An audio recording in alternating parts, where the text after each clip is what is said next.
Hey guys, welcome to the study with Mayank. मैं हूं आपका मयंक और आज ला रहा हूं मैं आपके लिए NCERT fine arts class 11th की पाठ्यपुस्तक भारतीय कला एवं संस्कृति से इसके MCQs। आज इसी क्रम में आपका यहां पर अध्याय चौथा है।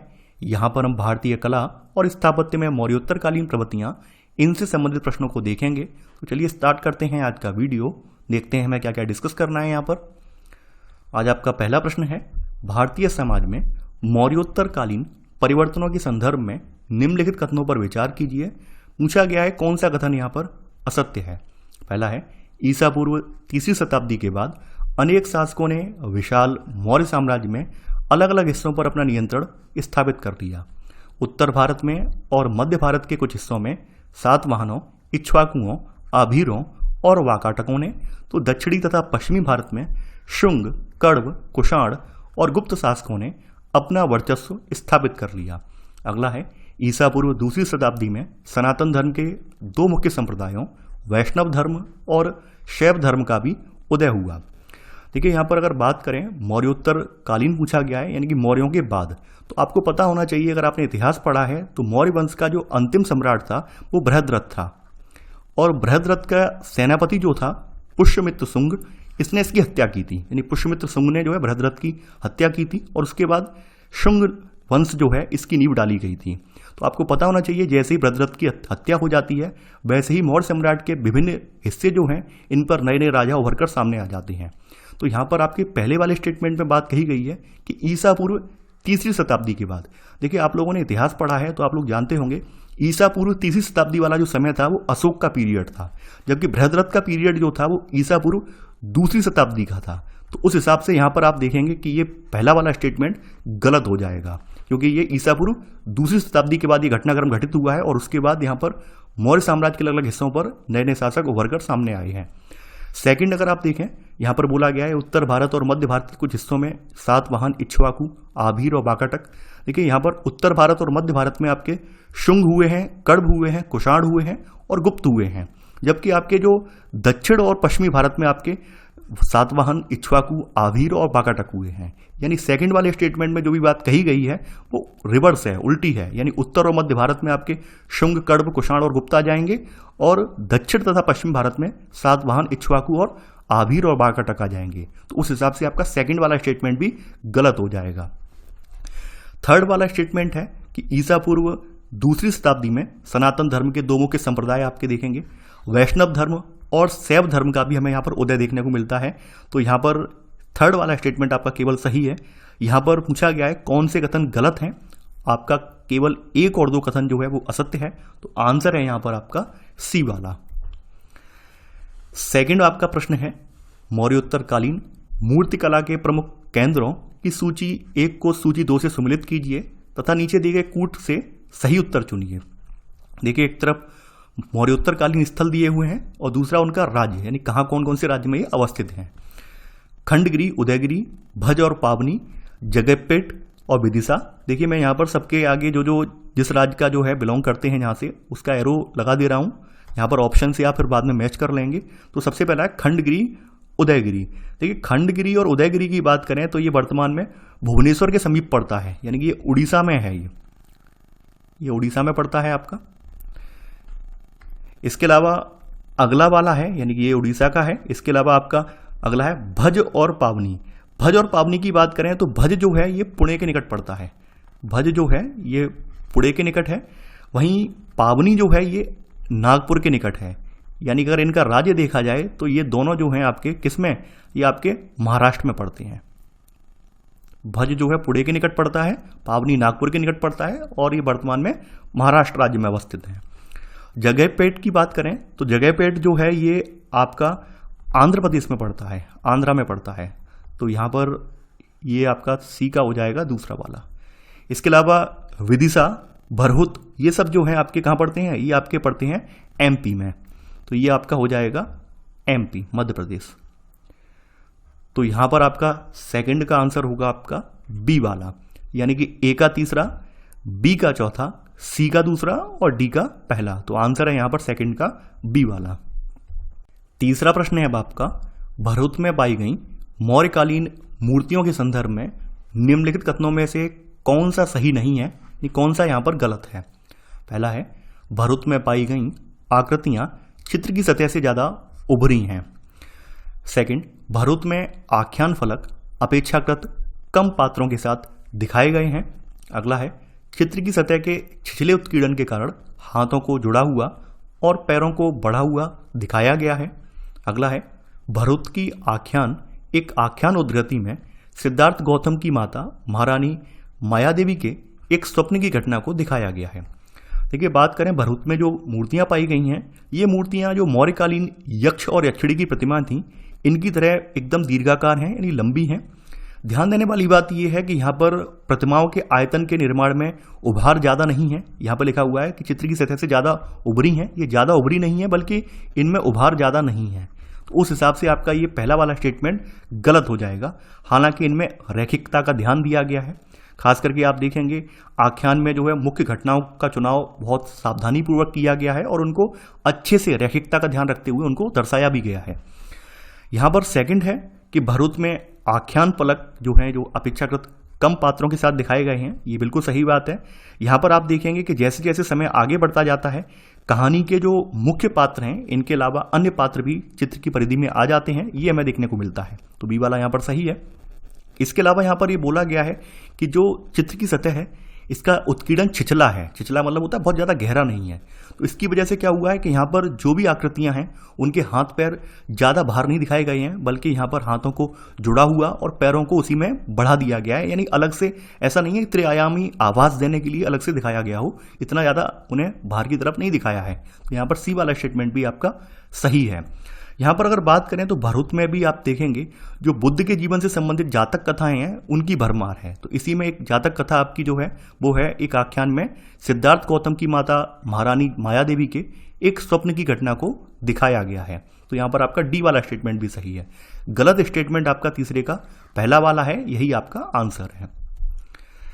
चौथा प्रश्न है अब आपका, मौर्योत्तरकालीन आकृतियों में जातक कथाओं के चित्रण के संदर्भ में निम्नलिखित कथनों पर विचार कीजिए। पूछा गया है कौन सा कथन यहाँ पर सही है।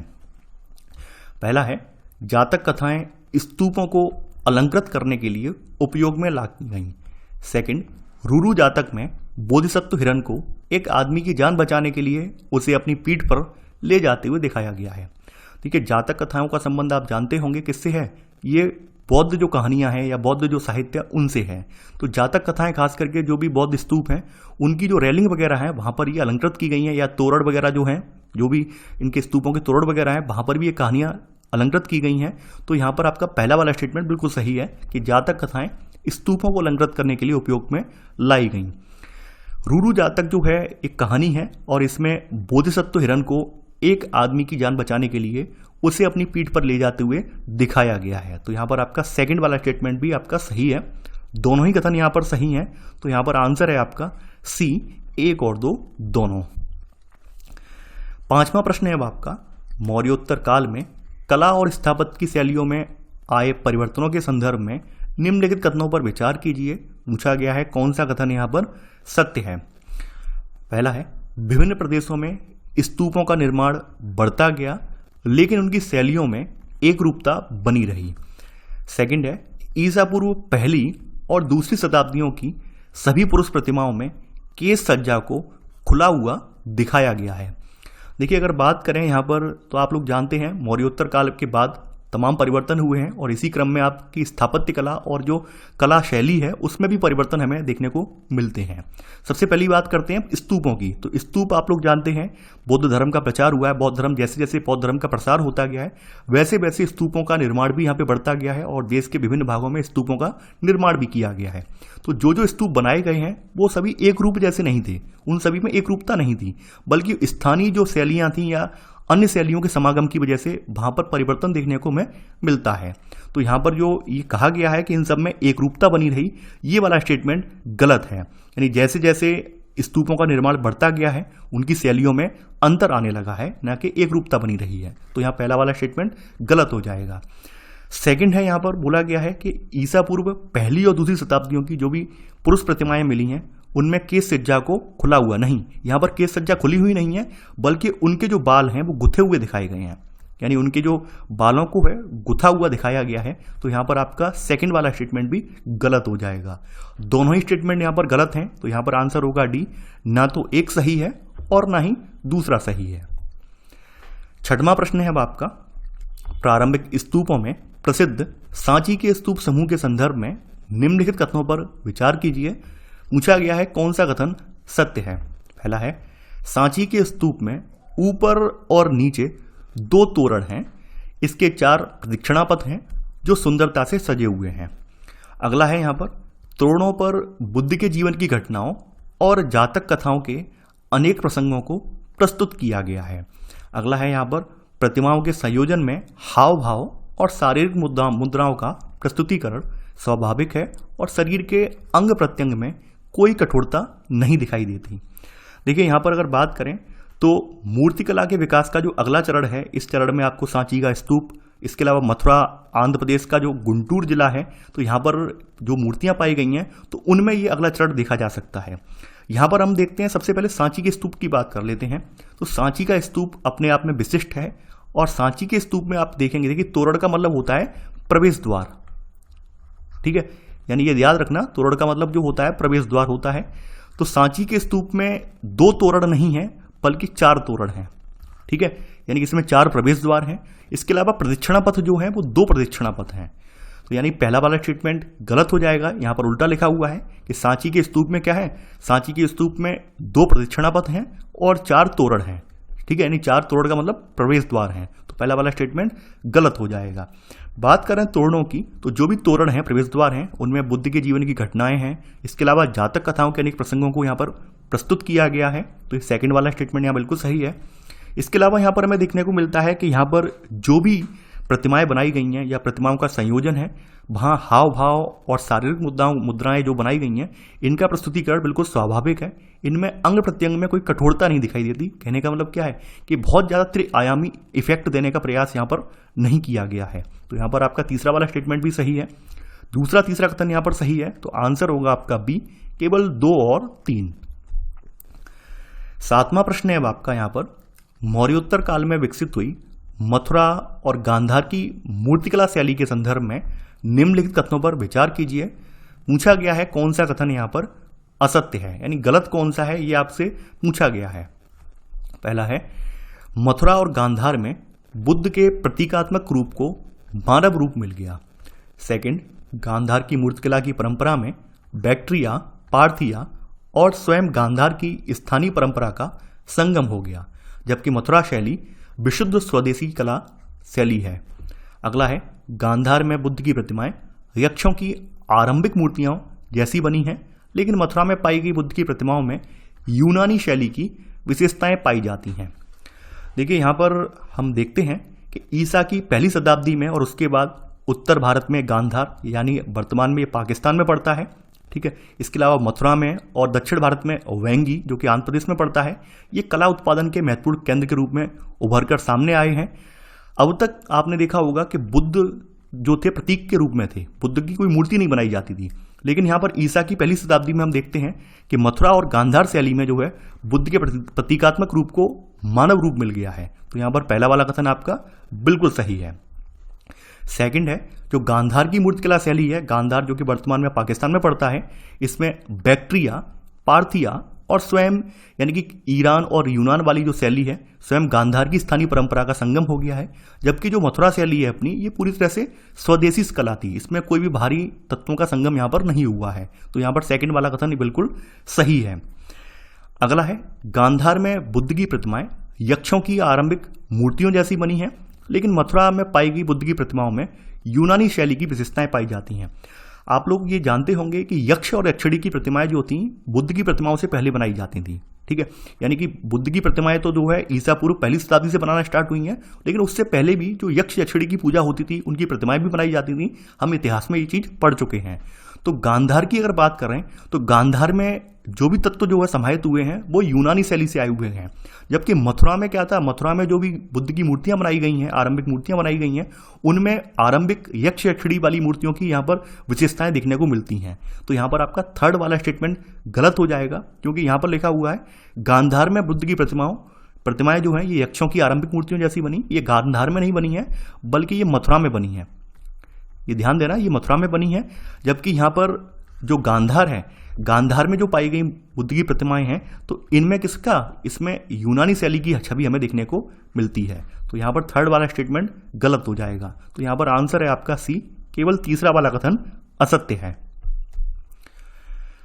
8वां प्रश्न है अब आपका, मूर्तिकला की मथुरा शैली में निर्मित प्रतिमाओं की विशेषताओं के संदर्भ में निम्नलिखित में से कौन सा कथन सही नहीं है।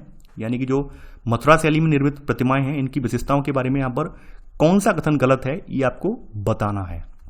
पहला है, वैष्णव प्रतिमाएं और शैव प्रतिमाएं भी मथुरा में पाई गई हैं, लेकिन संख्या की दृष्टि से बुद्ध की प्रतिमाएं कम पाई गई हैं।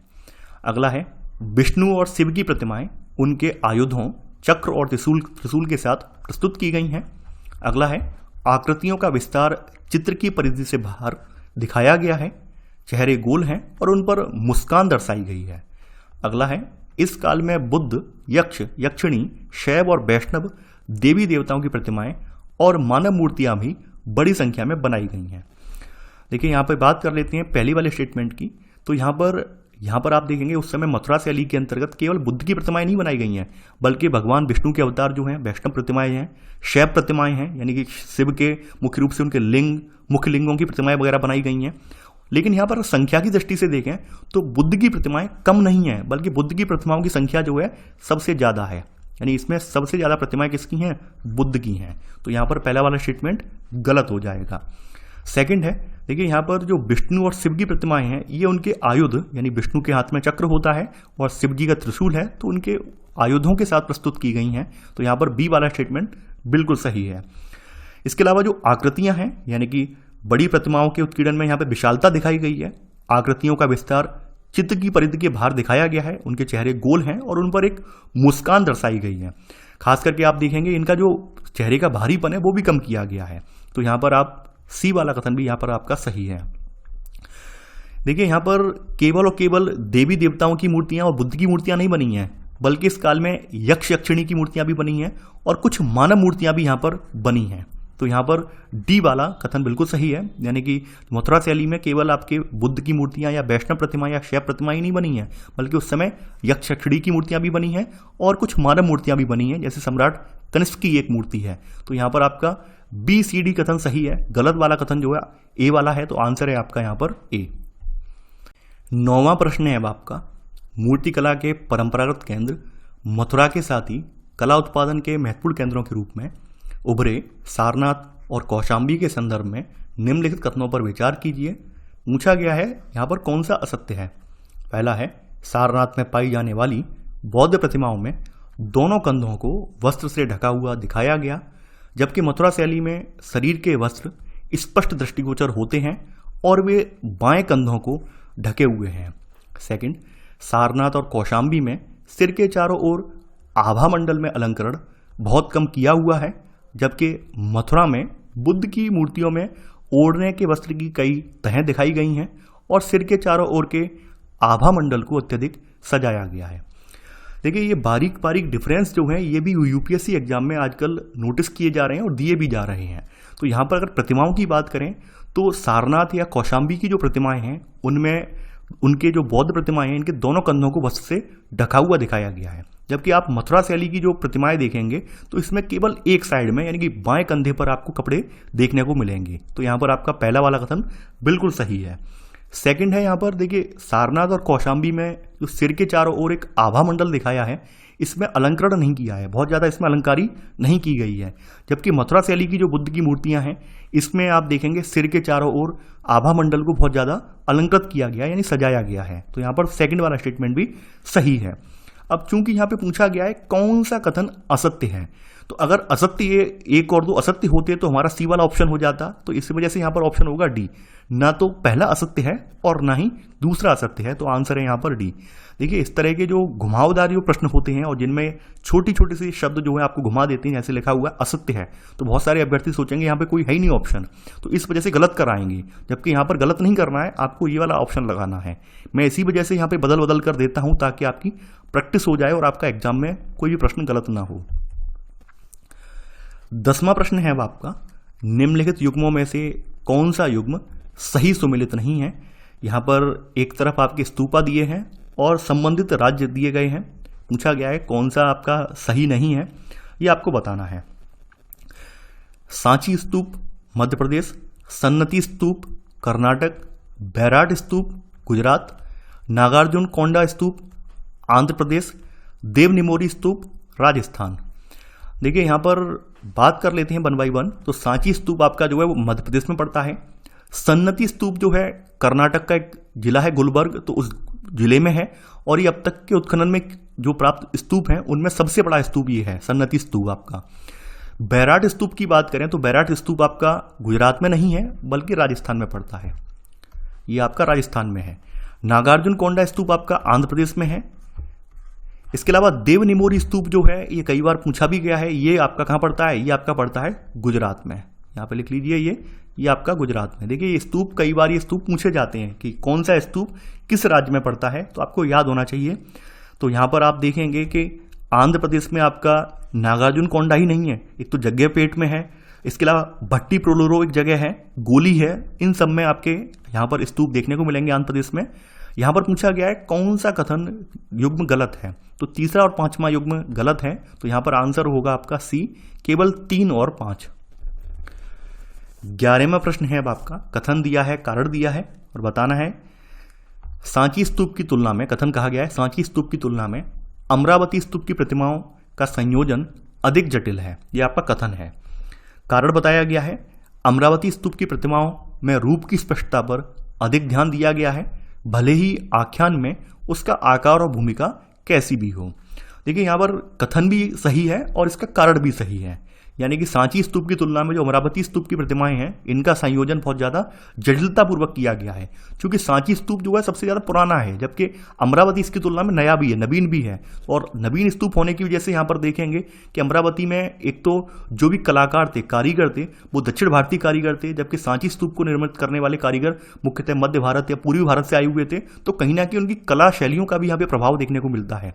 तो इस वजह से अमरावती स्तूप की जो प्रतिमाएं हैं इनमें स्पष्टता पर अधिक ज़्यादा ध्यान दिया गया है, चाहे आख्यान में उसका आकार और भूमिका कैसे भी हो। ठीक है, तो यहां पर कथन कारण दोनों ही सही हैं, यानी ए और आर दोनों सही हैं और आर ए का सही स्पष्टीकरण है। तो 11वें का आंसर होगा यहां पर ए वाला। 12वां प्रश्न है आपका यहां पर, ईसा पूर्व 2री शताब्दी में निर्मित पश्चिमी भारत की बौद्ध गुफाओं के वास्तुकला रूपों के संदर्भ में निम्नलिखित कथनों पर विचार कीजिए। पूछा गया है कौन सा कथन यहां पर आपका सही है, यानी कि जो ईसा पूर्व 2री शताब्दी में जो पश्चिमी भारत की बौद्ध गुफाएं बनाई गई हैं तो उनके संदर्भ में, उनकी विशेषताओं के संदर्भ में यहाँ पर पूछा गया है और आपको यहाँ पर बताना है। पहला है गज पृष्ठीय मेहराबी छत वाले चैत्य कक्ष, ये बताया गया है जो महाराष्ट्र के थाना नादसर में मिलते हैं। गज पृष्ठीय मेहराबी छत वाले स्तंभहीन कक्ष जो अजंता यानी पीतल खोड़ा भज में पाए जाते हैं। अगला है सपाट छत वाले चतुष्कोणीय कक्ष जिसके पीछे की ओर एक वृत्ताकार छोटा कक्ष होता है, ये महाराष्ट्र के कोंडिवाइट में पाया गया है। देखिए यहाँ पर अगर बात करें तो पश्चिमी भारत की गुफाओं की, तो इनमें वास्तुकला के आपको 3 रूप देखने को मिलते हैं, यानी कि यहाँ पर हमें वास्तुकला के 3 रूप इन पश्चिमी भारत की जो भी गुफाएं खोदी गई हैं उनमें देखने को मिलते हैं। इसमें पहला रूप है आपका गज पृष्ठीय मेहराबी छत वाले चैत्य कक्ष हैं। तो ये जो हैं ये आपके ये पाए गए हैं, ये अजंता में और पीतल खोड़ा में पाए गए हैं, ये अजंता और पीतल खोड़ा में पाए गए हैं। वहीं गज पृष्ठीय मेहराबी छत वाले स्तंभहीन कक्ष जो हैं आपके, ये कहाँ पाए गए हैं, ये थाना नादसर में पाए गए हैं। स्तंभहीन कक्ष जो हैं ये नादसर में पाए गए हैं, थाना नादसर में पाए गए हैं। वहीं सपाट छत वाले चतुष्कोणीय कक्ष जो हैं ये जिनके पीछे एक वृत्ताकार छोटा कक्ष था, ये कोंडिवाइट में पाए गए हैं। तो यहाँ पर आपका तीसरा वाला स्टेटमेंट केवल सही है, पहला और दूसरा कथन आपका गलत है।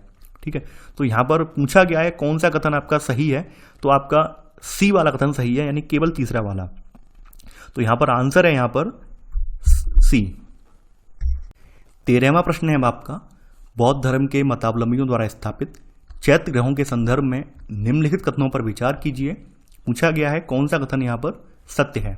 पहला है चैत्य ग्रहों का निर्माण भिक्षुओं के प्रार्थना, प्रवचन, बैठक और ध्यान हेतु किया गया था।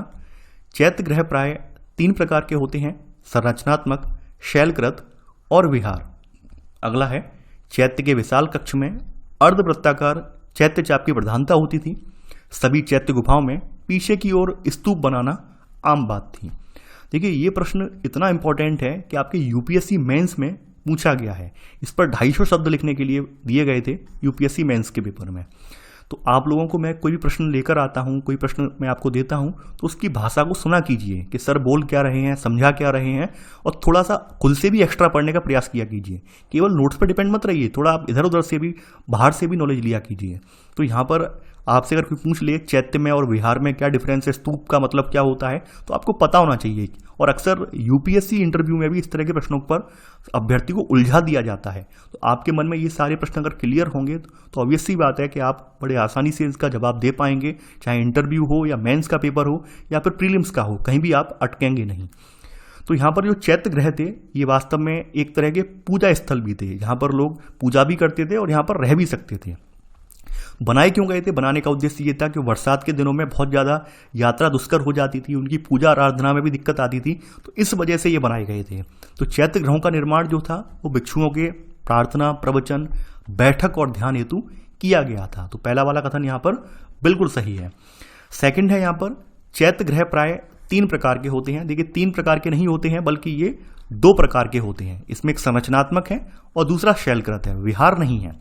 विहार यहाँ पर जो भी आपके बौद्ध भिक्षु हैं इनके रहने का निवास स्थान होता है, लेकिन ये चैत्यों से अलग होता है। चैत्यों में जहाँ पर ध्यान भी होता है, प्रवचन भी होता है, प्रार्थना भी होती है। विहार में केवल क्या होता है, केवल निवास होता है और कुछ नहीं होता है।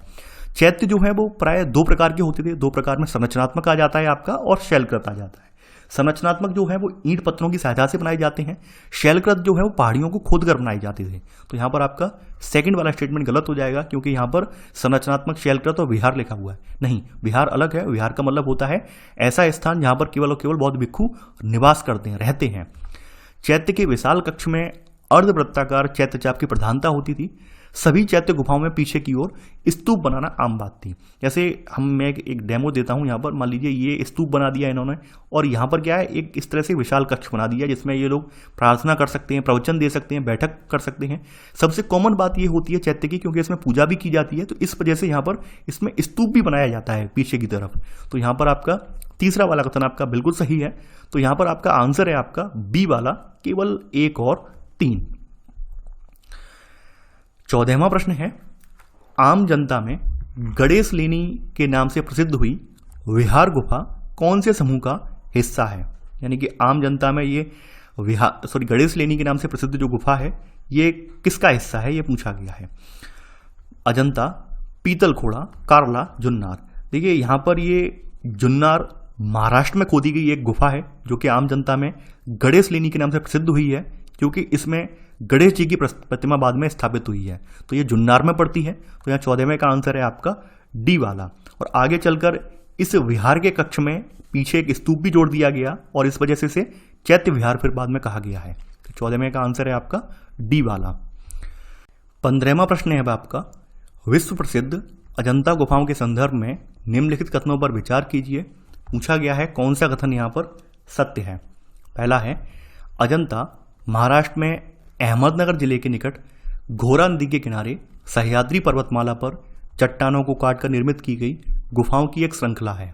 सेकंड, इसमें 29 गुफाएं हैं जिनमें से 25 को चैत्य या प्रार्थना स्थलों के रूप में प्रयोग किया जाता था, जबकि 4 को विहारों या आवासीय गुफाओं के रूप में प्रयोग किया जाता था। इसमें गुफा संख्या 26 बहुत बड़ी है और उसमें सबसे बड़ी प्रतिमा महापरिनिर्वाण की है। अजंता की कुछ गुफाओं में उनके संरक्षकों के नाम उल्लेखनीय है। देखिए बात की जाए आपके अजंता की गुफाओं की, तो अजंता की गुफाएं महाराष्ट्र में एक जिला है जिसका नाम है औरंगाबाद, यानी कि महाराष्ट्र का जिला है औरंगाबाद। तो औरंगाबाद जिले की एक नदी है घोरा नदी, तो उसके समीप ये पड़ती हैं, ना कि अहमदनगर में। तो यहाँ पर आपका पहला वाला स्टेटमेंट गलत हो जाएगा। वर्तमान की बात करें तो आपकी जो नितिन सिंघानिया की किताब है या फिर जो दृष्टि पब्लिकेशन की आर्ट एंड कल्चर की किताब है उसमें इनकी संख्या 29 बताई गई है, जबकि अगर आप गूगल पर देखेंगे तो गूगल पर इनकी संख्या 30 बताते हैं। लेकिन मैं नितिन सिंघानिया और जो आपकी दृष्टि पब्लिकेशन की जो किताब है अपडेटेड वाली, मैं उसको ही प्रमाणिक मानता हूँ। मैं गूगल वाली नॉलेज को प्रमाणिक नहीं मानता हूँ। जबकि आपकी किताब जो है एनसीईआरटी फाइन आर्ट वाली, उसमें तो 26 ही संख्या है। तो अगर कोई अभ्यर्थी कंफ्यूज हो जाए तो वो ध्यान रखना कि यहाँ पर अभी वर्तमान में 29 केव्स हो गई हैं, यानी कि 4 केव और यहाँ पर 3 केव और ढूंढ ली गई हैं। पहले आपकी एनसीईआरटी फाइन आर्ट्स में 26 की संख्या ही अंकित है, आप इसको अपडेट करके 29 कर लीजिए, क्योंकि मैं स्टैंडर्ड बुक से आपको बता रहा हूँ। तो यहाँ पर ये 29 गुफाएं हैं अभी, इनमें से 25 नहीं बल्कि 4 को जो है चैत्य या प्रार्थना स्थल के रूप में, जबकि 25 को यहाँ पर क्या है विहार या आवासीय गुफाओं के रूप में प्रयोग किया जाता था। तो आपका सेकंड वाला स्टेटमेंट भी गलत हो जाएगा। इसमें गुफा संख्या जो है 26 बहुत बड़ी है, और उसमें सबसे बड़ी प्रतिमा किसकी है, महापरिनिर्वाण की है। तो यहाँ पर ये थर्ड वाला स्टेटमेंट बिल्कुल सही है। अजंता की कुछ गुफाओं में उनके संरक्षकों के नाम भी देखने को मिलते हैं।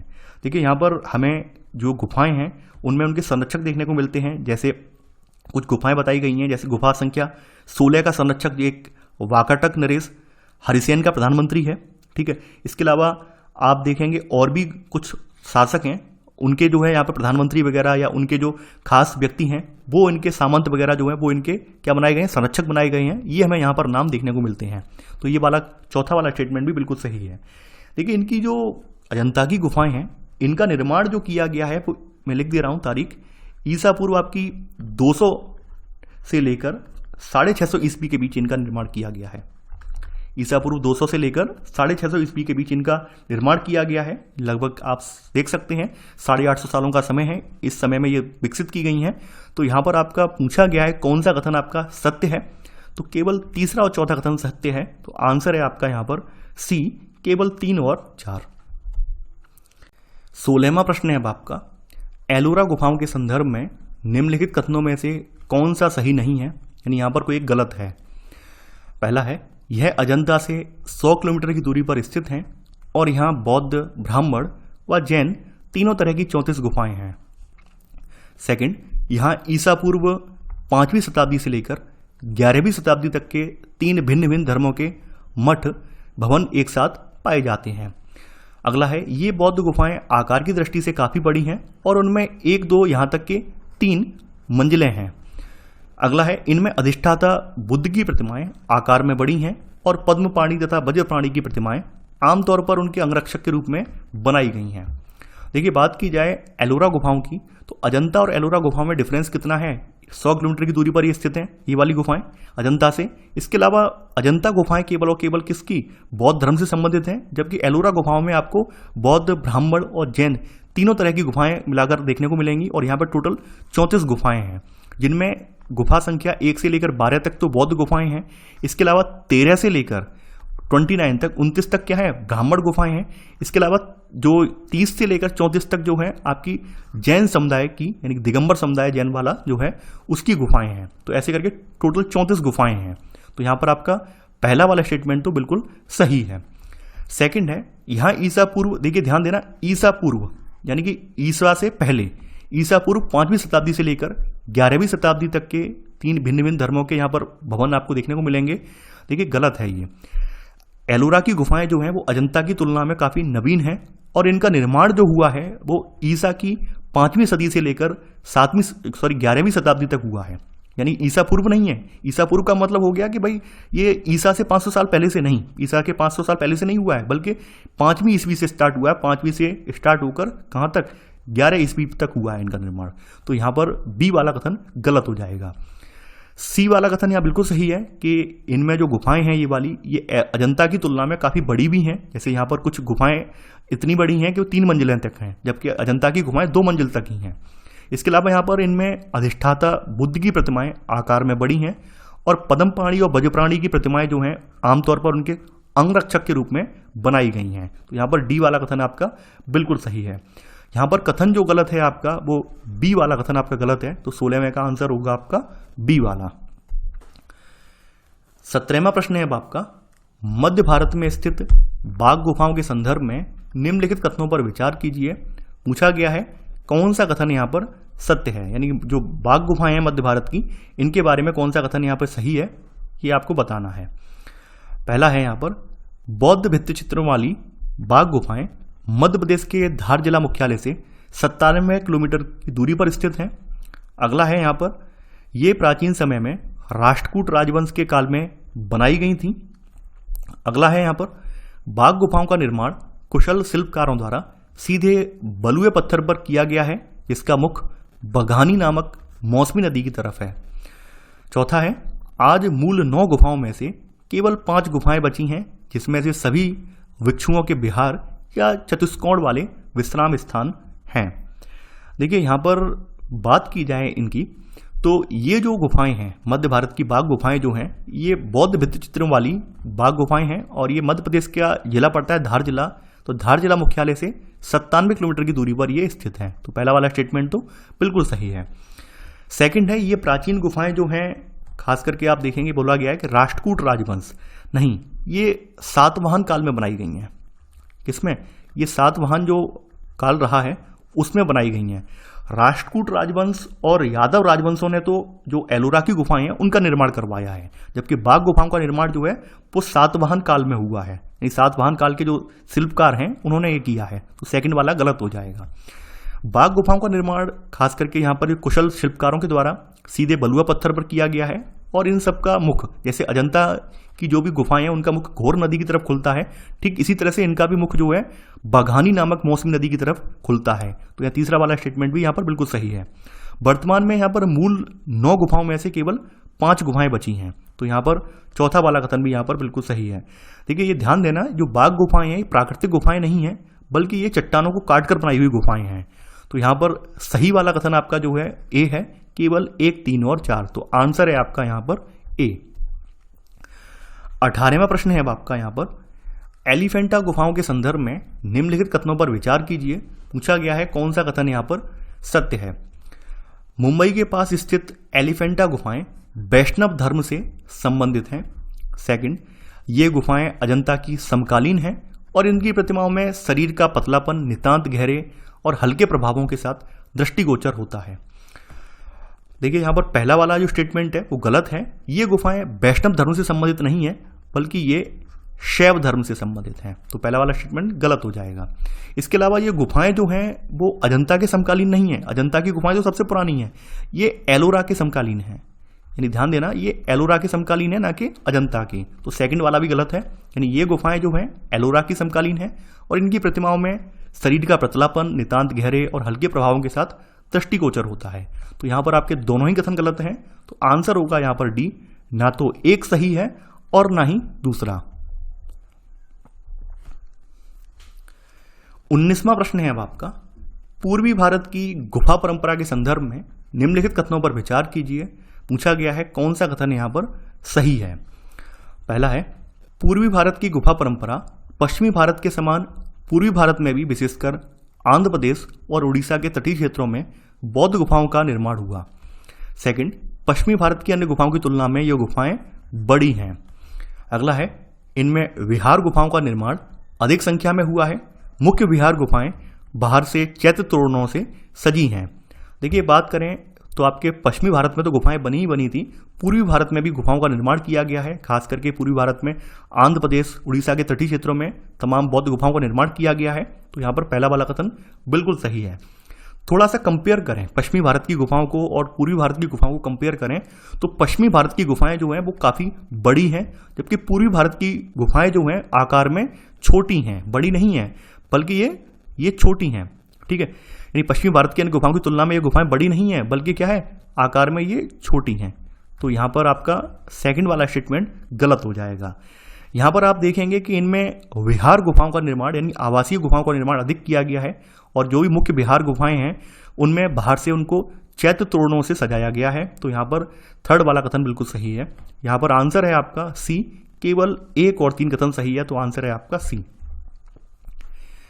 20वां प्रश्न है अब आपका यहाँ पर, सूची 1 में गुफा स्थल दिए हुए हैं, सूची 2 में स्थान दिए गए हैं और आपको सुमेलित करना है। सूची 1 को सूची 2 से सुमेलित करना है कि कौन सा कहाँ पड़ता है।